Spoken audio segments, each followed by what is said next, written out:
60 pays cités, des milliers de femmes réunies et un silence compact. À cette échelle, l'appel paraît continental, pourtant il ramène tout vers un point précis. Produire, transformer, distribuer, ici, sans attendre. Que change cela pour vous, aujourd'hui, quand Ibrahim Traoré affirme que la souveraineté commence là où travaillent déjà les femmes? Une promesse massive, testée au ras du sol. Cette séquence promet une lecture sans détour. Partir des paroles, descendre vers leurs implications, puis identifier les choix concrets qu'un tel appel impose. L'intérêt pour le public est clair. Comprendre ce qui peut réellement changer, ici et maintenant. Il ne s'agit pas d'adhérer à un slogan, mais de mesurer une trajectoire possible, avec ses leviers et ses contraintes. L'enjeu dépasse la mise en scène d'un discours. Il touche à une question centrale.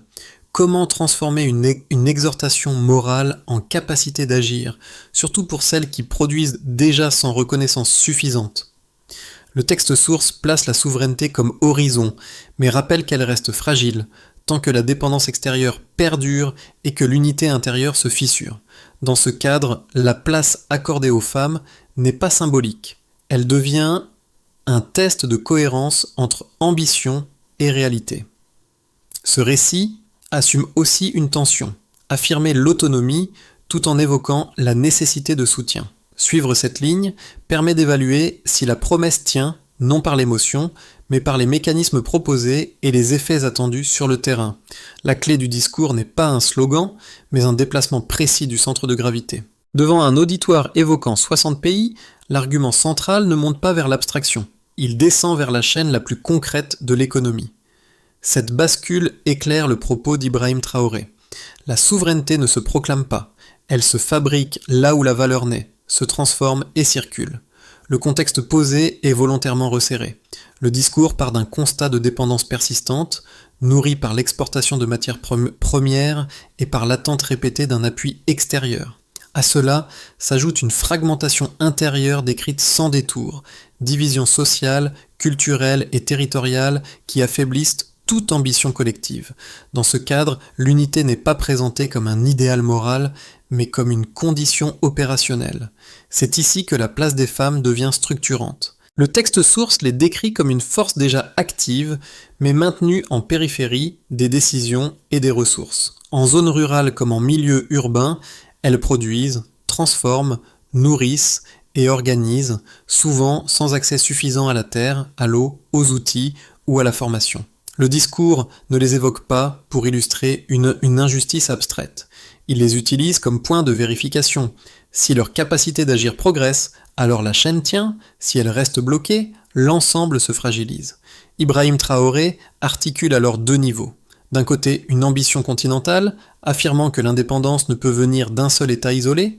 De l'autre, une mécanique locale, presque domestique, où chaque maillon, agriculture, transformation, production, distribution, doit fonctionner sans rupture. Cette double échelle crée une exigence de cohérence. Penser grand, mais agir là où les contraintes sont les plus visibles. La mini-révélation tient dans ce croisement.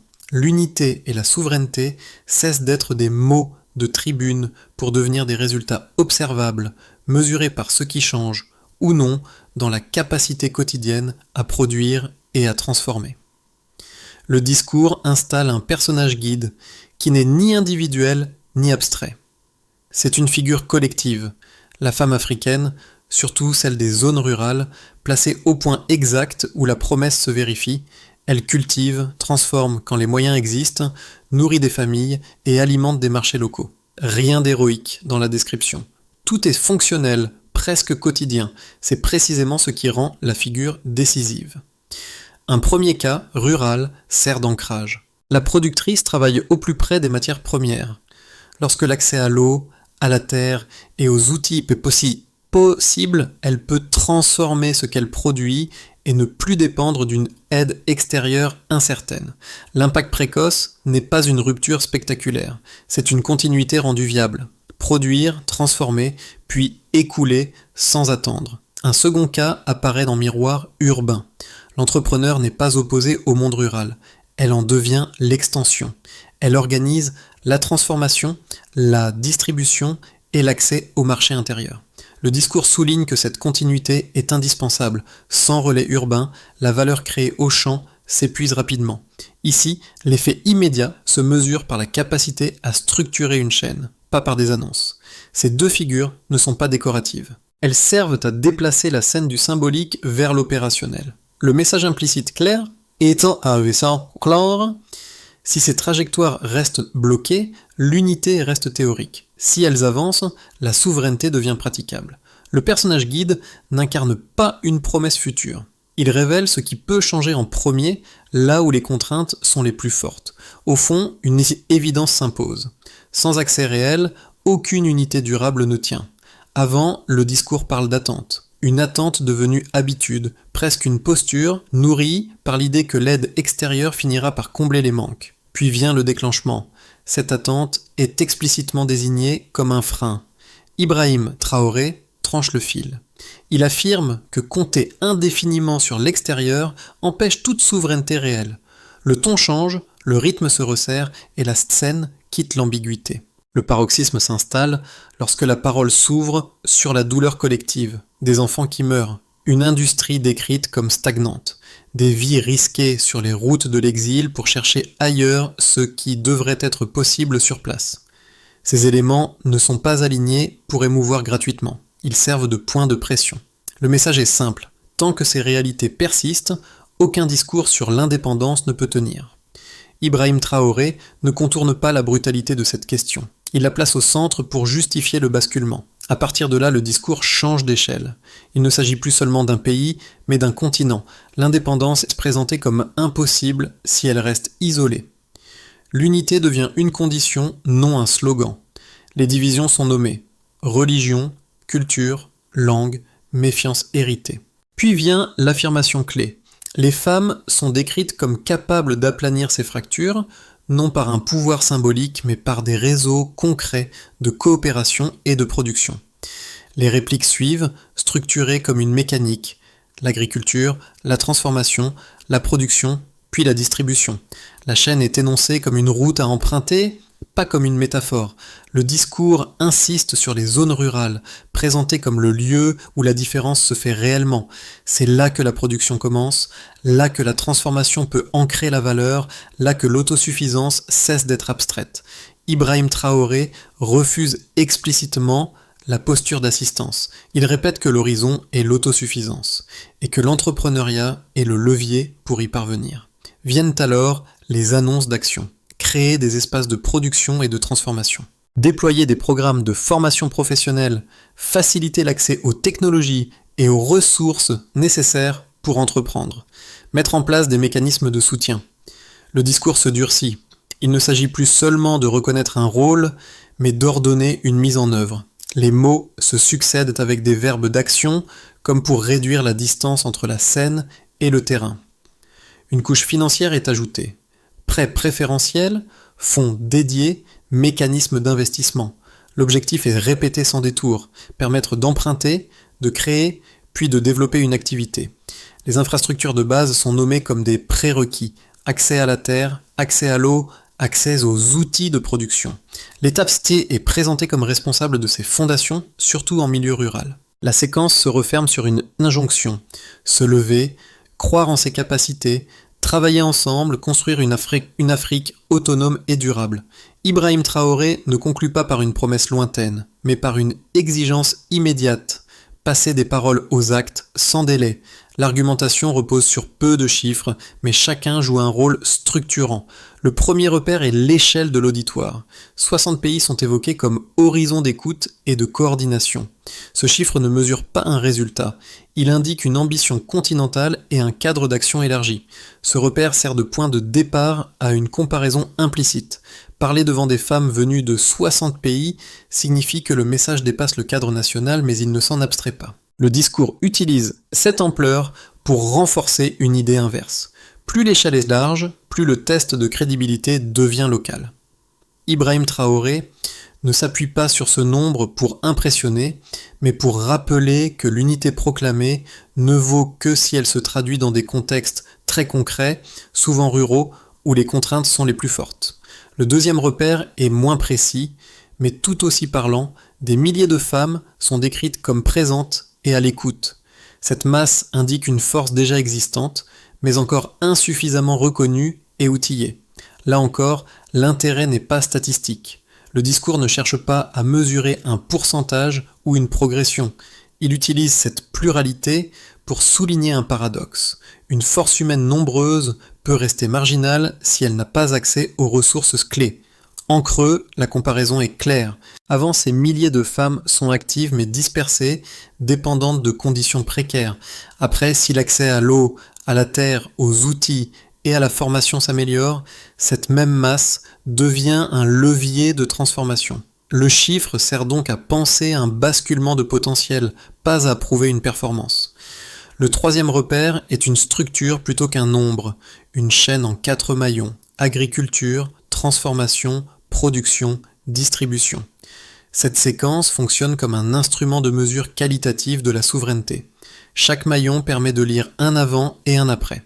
Avant, l'économie reste bloquée au premier stade, celui de la production brute, avec une forte dépendance aux exportations de matières premières. Après, la transformation et la distribution interne retiennent la valeur sur place. Le discours insiste sur le fait que cette chaîne ne tient que si aucun maillon n'est négligé.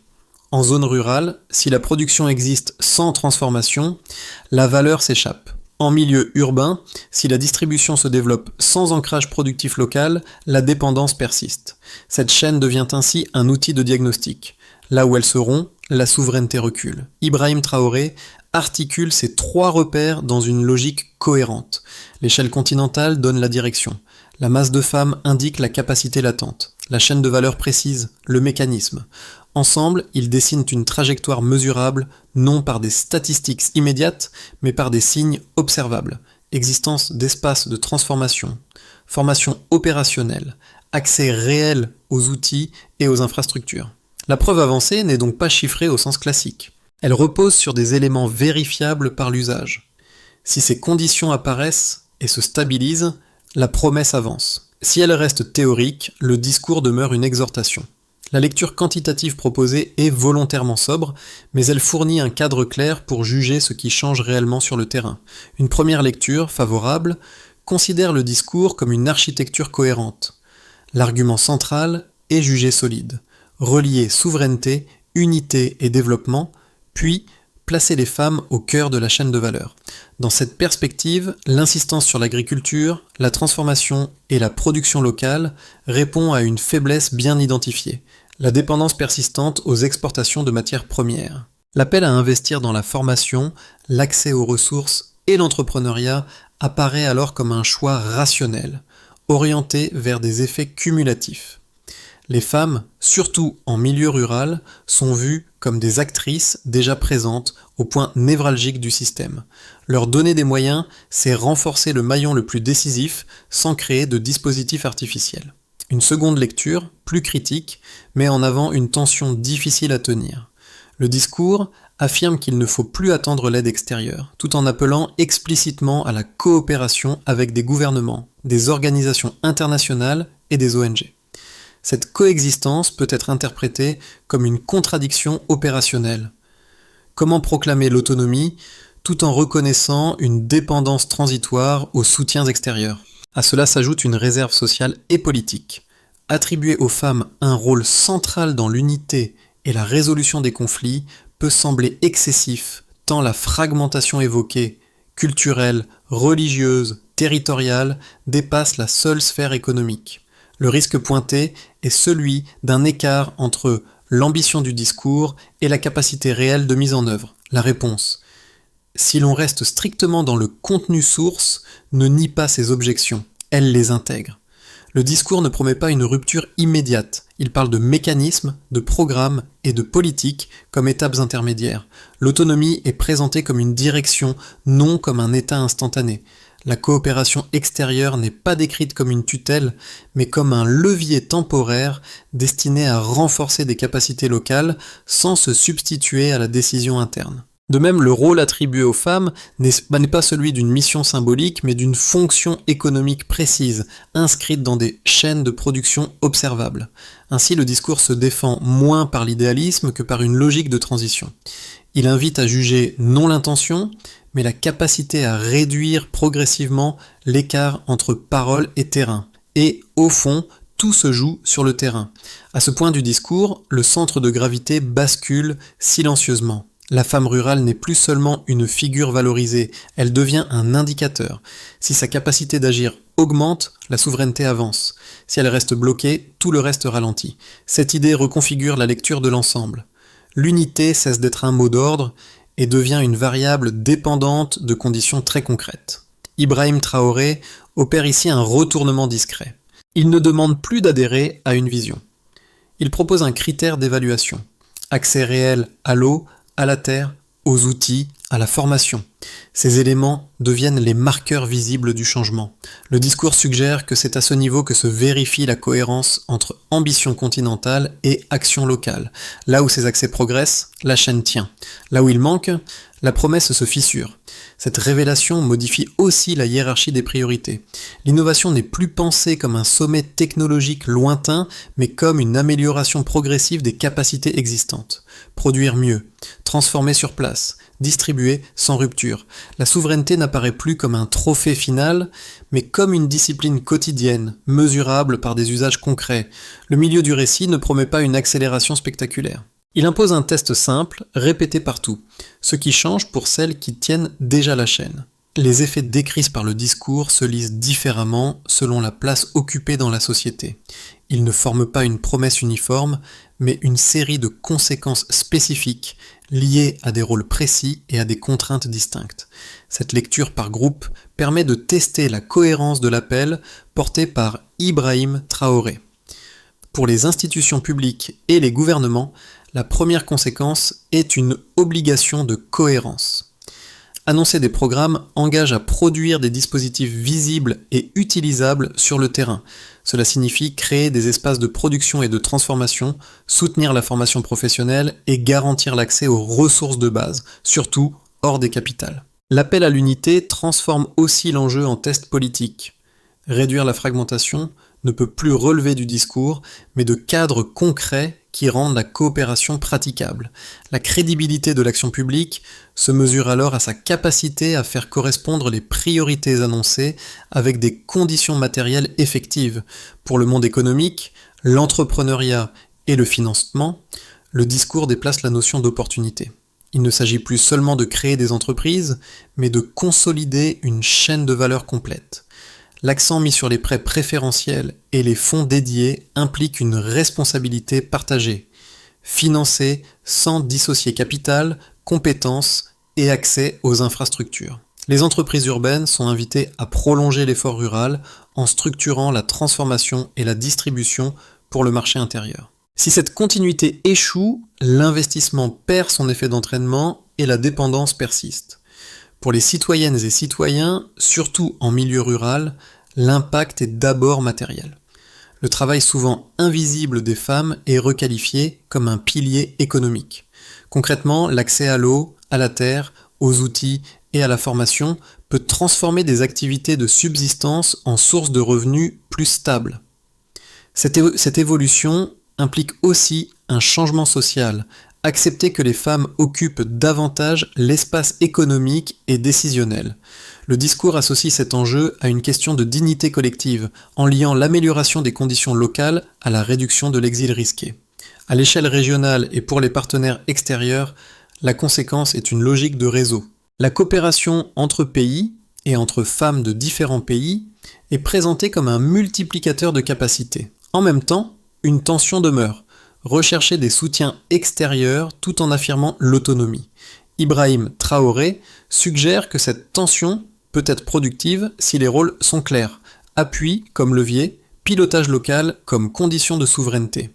L'unité devient alors un avantage stratégique, non une posture.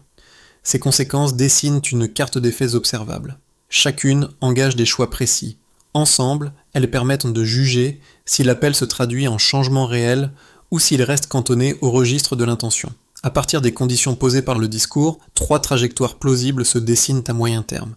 Aucune n'est présentée comme automatique. Chacune dépend de l'alignement ou non entre programmes annoncés, infrastructures disponibles et capacités de coopération. Dans un scénario de base, de continuité encadrée, les mécanismes existent mais avancent par à-coups. Des espaces de production et de transformation apparaissent de manière inégale. La formation professionnelle progresse mais reste concentrée dans certains pôles. Les prêts préférentiels et fonds dédiés permettent des démarrages, surtout en milieu urbain, tandis que les zones rurales avancent plus lentement, freinées par l'accès à l'eau, aux outils et aux ressources. L'unité progresse par coopération locale, sans basculement d'échelle.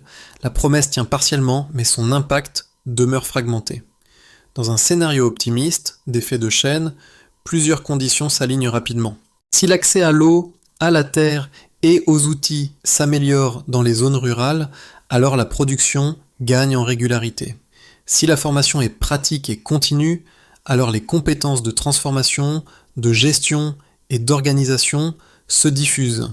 Si le financement devient réellement accessible, alors l'entrepreneuriat cesse d'être un mot d'ordre et devient un tissu d'activité relié au marché intérieur. La coopération entre femmes de différents pays joue ici un rôle de relais, échange de méthodes, réseau, circulation d'opportunités. La chaîne tient et la valeur est davantage retenue sur place. Dans un scénario défavorable, de promesses fragmentées, les annonces restent surtout déclaratives. Les mécanismes financiers existent sur le papier, mais atteignent peu les zones où les besoins sont les plus forts. Les infrastructures tardent. L'eau manque, les outils manquent et la transformation reste limitée. L'appel à l'unité se heurte aux divisions décrites dans le discours lui-même. Le risque n'est pas seulement économique. Il devient social, nourri par la fatigue collective face à des promesses répétées sans amélioration tangible. Une lecture utile consiste à suivre ces trajectoires comme un tableau de conditions. Si les conditions changent, la trajectoire change. Sans attribuer de probabilité, le discours invite à une vigilance active. Observer ce qui se met en place, où et avec quels effets visibles. À ce stade, le discours se rapproche de l'expérience vécue. Il ne demande plus seulement d'évaluer une vision politique ou économique. Il invite chacun à se situer face à des changements concrets selon ce qu'il voit, ce qu'il vit et ce qu'il peut réellement faire. L'idée de se lever prend alors une forme plus modeste mais plus exigeante, une suite de gestes répétés plutôt qu'un moment spectaculaire. Pour celles qui vivent et travaillent en milieu rural, l'impact décrit est d'abord matériel. Lorsque l'accès à l'eau, à la terre et aux outils s'améliore, la production cesse d'être un effort isolé. Elle devient une activité qui nourrit, qui approvisionne le marché intérieur et qui peut générer des revenus plus stables. La formation professionnelle joue ici un rôle clé. Elle permet de transformer des savoir-faire dispersés en compétences transmissibles, capables de tenir dans la durée et de renforcer l'autonomie locale. Pour les personnes en milieu urbain, le discours ouvre un autre angle. Entreprendre n'est pas seulement créer une activité individuelle, c'est aussi relier cette initiative à une chaîne plus large, issue du monde rural. La transformation, la distribution et l'organisation du marché intérieur deviennent des responsabilités partagées.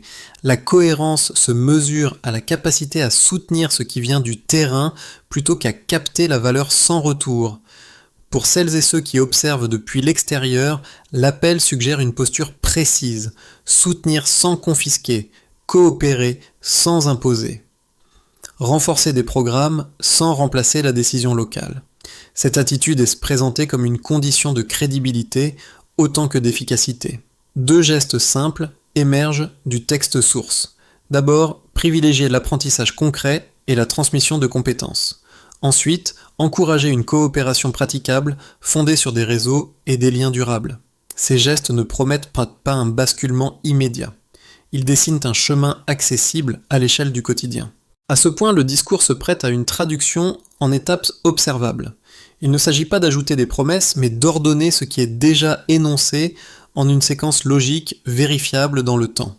Ibrahim Traoré insiste sur le passage des mots aux actes. Cette logique peut se lire comme une feuille de route en 5 mouvements. D'abord, il faut clarifier les priorités, immédiatement. Les acteurs concernés sont les gouvernements et les mécanismes publics. L'action attendue consiste à identifier en priorité les femmes des zones rurales et les maillons les plus bloqués de la chaîne production-transformation. Le progrès se mesure par l'existence de listes de besoins et de zones d'intervention clairement définies et accessibles. Ensuite, il s'agit d'ouvrir des espaces de production et de transformation, à court terme. Les autorités locales, les dispositifs publics et les communautés sont mobilisés. Il s'agit de créer des lieux fonctionnels où les matières premières peuvent être transformées pour le marché intérieur. Le critère de réussite est simple, des espaces utilisés, reliés à une distribution minimale. Puis vient le moment de déployer la formation professionnelle, à court et moyen terme. Les centres de formation, les programmes publics et les partenaires interviennent. Les formations visées sont pratiques, transformation, gestion, qualité, organisation du travail. Le progrès se vérifie par la continuité des formations et la transmission effective de compétences. Après cela, il faut rendre le financement accessible à moyen terme. Les fonds dédiés et les prêts préférentiels doivent permettre d'emprunter sans barrière prohibitive. La mesure repose sur des procédures compréhensibles et un accompagnement réel au démarrage. Enfin, il devient nécessaire de sécuriser les prérequis et la coopération dans la durée. Accès à l'eau, à la terre, aux outils et coopération avec des partenaires extérieurs sans diluer le pilotage local. Ibrahim Traoré présente cet équilibre comme la condition pour que l'autonomie progresse sans laisser les femmes rurales seules face aux contraintes. Le récit revient à son point d'ancrage initial. Non pas la salle pleine, ni l'ampleur du public, mais cette femme qui travaille au plus près de la terre. Elle cultive, transforme quand elle le peut, nourrit et soutient, souvent sans reconnaissance à la hauteur de son rôle. Tout au long du discours, elle n'a pas été présentée comme un symbole décoratif, elle a servi de point de vérité. En miroir apparaît la figure urbaine. L'entrepreneur qui prolonge l'effort rural, organise la transformation et structure la distribution. Entre les deux, il n'y a pas deux mondes séparés. Il y a une seule chaîne, fragile tant que l'accès à l'eau, aux outils, à la formation et au financement reste inégal. Ce rappel donne une cohérence émotionnelle à l'ensemble. La promesse ne tient que si ces deux pôles avancent ensemble. Ibrahim Traoré replace alors la souveraineté à sa juste hauteur. Elle n'est ni un trophée ni un slogan final. Elle ressemble à une discipline collective, faite d'actes répétés et de conditions tenues. L'unité, dans cette lecture, n'est pas proclamée depuis une tribune. Elle se construit dans la continuité des gestes quotidiens, là où la valeur est produite et retenue. Et une dernière idée s'impose. Une promesse sans outils n'émancipe personne. Cette phrase résume le cœur du message. Elle referme le récit sur un critère simple, presque intime. Regardez ce qui change pour celles et ceux qui tiennent déjà la chaîne, et jugez le reste à cette aune. La fin du discours n'impose pas une adhésion. Elle propose un regard. Elle invite à suivre une question simple mais exigeante. Qu'est-ce qui devient réellement possible dans les zones rurales comme dans les villes lorsque l'on parle de formation, d'accès aux ressources, de financement et d'infrastructures ? Derrière ces mots, le texte suggère un critère d'évaluation accessible à tous, loin des déclarations abstraites. L'appel n'est pas de choisir un camp, mais d'identifier un levier, formation, financement, infrastructure ou coopération. Lequel vous paraît aujourd'hui le plus décisif et pourquoi ? Cette invitation ouvre un espace de dialogue plutôt qu'un verdict. Elle reconnaît que la transformation décrite ne repose pas sur un seul acteur, ni sur une décision isolée. Ibrahim Traoré conclut sur une image de marche plutôt que de victoire. Avancer ensemble, apprendre, produire, coopérer, sans attendre que la souveraineté arrive d'elle-même. Le texte laisse au public une responsabilité légère mais réelle. Observer les signes concrets, soutenir ce qui fonctionne et questionner ce qui reste bloqué. Au-delà des mots, quels signes tangibles vous convaincraient que cet appel est en train de se traduire en réalité durable ?